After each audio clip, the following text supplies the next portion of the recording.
J'ai envie de vous parler aujourd'hui de la comparaison, du temps qu'on passe à se comparer aux autres.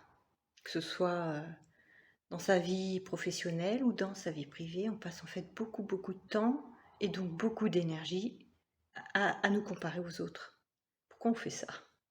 Est-ce que même on en a conscience de se comparer sans arrêt?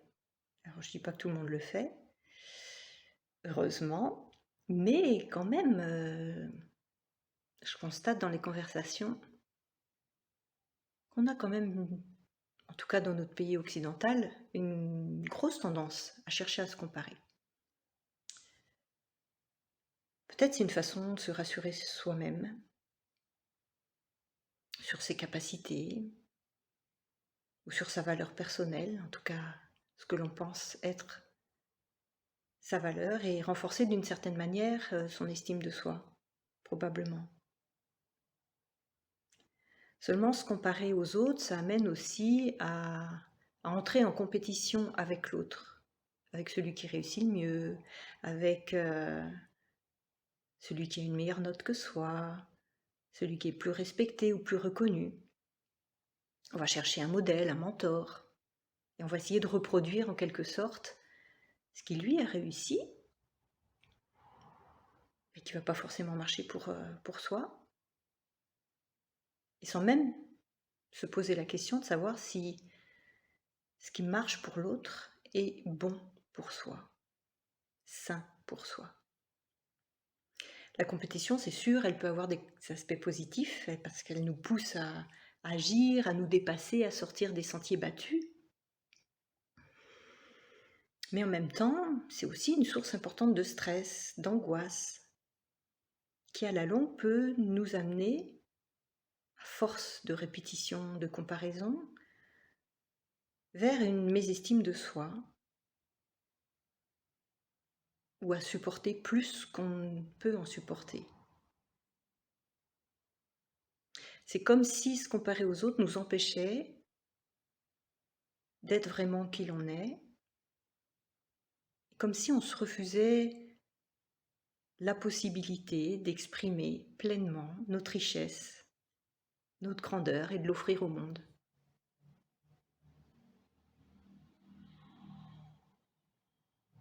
Alors je sais que c'est pas facile d'oser exprimer qui l'on est, que derrière pardon, il y a beaucoup de peur de ce qu'on peut perdre, à oser être qui l'on est, à changer parfois radicalement d'attitude, à oser montrer ce qu'il y a profondément à l'intérieur de soi. On a peur de perdre peut-être son travail, de perdre des amis, des membres de sa famille. Mais ça fait partie de l'évolution de chacun. Sinon, si on ne creuse pas, si on n'avance pas, si on ne dépasse pas ses peurs, on stagne. Et puis si on stagne, à un moment donné, on s'éteint. La peur, elle nous empêche d'agir. Elle nous amène en fait à rester dans ce qu'on connaît bien, nos petites habitudes, la neutralité. Elle nous incite à nous adapter sans cesse. Alors ce qui peut être tout à fait positif, et c'est même une qualité souvent extrêmement recherchée, l'adaptabilité. Mais en même temps, qui dit adaptabilité peut insidieusement nous amener à aller vers de la compromission, parfois même de la soumission. Et pour le coup, s'il y a soumission, il y a négation de soi. Ou bien se comparer peut aussi amener pour certaines personnes à avoir une attitude de domination,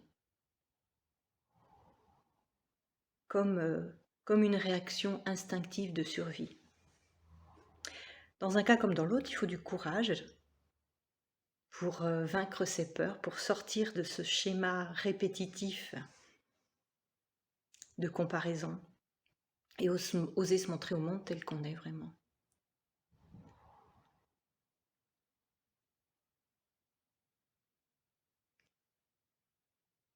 En fait, L'idée derrière ça, c'est de se poser des questions sur soi, de poser une forme de balance entre ce que je perds à oser exprimer pleinement qui je suis, mon unicité, et ce que je gagne, ce qui me donne envie, ce qui va être le moteur du changement, du passage à l'acte. Au milieu de tout ça, il y a la valeur ou les valeurs qui sont les nôtres, qui doivent être respectées, qui ont toute leur place. Quand vous arrivez à mettre en équilibre cette balance entre ce que vous pensez perdre, ce que vous allez gagner dans le respect de vos valeurs,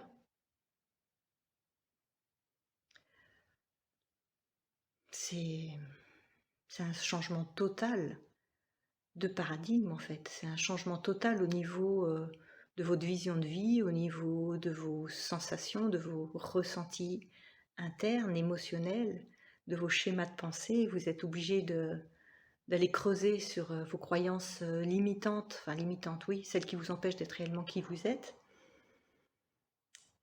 sans jugement. Ça, c'est un sacré enjeu. Ça vous oblige à observer vos filtres de pensée, comment vous fonctionnez vraiment, à être dans l'acceptation de n'être ni parfait, ni semblable à un autre, pour être vous-même. Au final, ce que vous allez apprendre, c'est une merveilleuse connaissance de vous-même, peut-être une surprise de vous découvrir, de vous épanouir dans un registre auquel vous n'aviez même pas osé rêver, ou en tout cas qui restait du domaine du rêve, que vous n'avez jamais osé imaginer pouvoir vivre ce rêve éveillé, de toutes les belles réalisations que vous allez pouvoir faire en arrêtant de vous comparer et en osant exprimer votre singularité.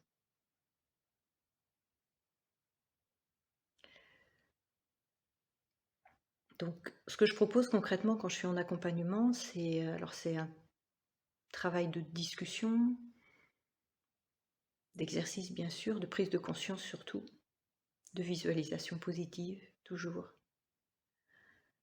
Et dans les questions, c'est identifier à quel moment, dans quelle situation de ma vie, je me mets à me comparer à l'autre. Si je me compare, j'émets une forme de jugement, soit vis-à-vis de moi, soit vis-à-vis de l'autre. Le jugement reste destructeur. Il empêche d'avancer dans tous les cas. Donc, se poser d'abord la question, est-ce que je suis en train de me comparer là maintenant dans cette situation? Et puis, comment je fonctionne en fait dans cette comparaison? Quelles sont mes dominantes en quelque sorte comportementales? Est-ce que j'ai tendance à agir par flatterie, par infantilisme, c'est-à-dire je me comporte un peu comme un enfant? Ou au contraire, est-ce que pour le coup je vais avoir une attitude de dépassement de soi, mettre la barre très haut, chercher à me perfectionner, à être toujours dans le plus, plus que l'autre, plus que je peux supporter? Et quel besoin derrière me pousse à me comparer comme ça sans arrêt? Est-ce que c'est un besoin de me sentir donc reconnue, aimée, respectée? Et est-ce que j'agis dans ce cas? Peut-être, une question à se poser aussi, c'est est-ce que j'ai tendance dans ce cas-là à me soumettre à l'autre ou à poser mon pouvoir sur l'autre pour obtenir satisfaction, pour me sentir comblé, compris, aimé, respecté, etc. Et enfin, identifier si ce schéma comportemental me convient ou pas. Parce que si ça me convient, ma foi, si j'aime me comparer, pourquoi changer? Par contre, si c'est un problème pour moi, si je sens au fond de moi que je ne suis pas en train de m'exprimer moi-même, d'être librement qui je suis, de m'offrir à moi-même comme au monde, dans la plus belle expression de qui je suis, alors peut-être il y a quelque chose à faire. Dans ce cas-là, c'est mon job. Je vous propose de vous accompagner quand vous le voulez. Vous me contactez par les moyens habituels. Je vous dis à bientôt. Bonne introspection. Au revoir.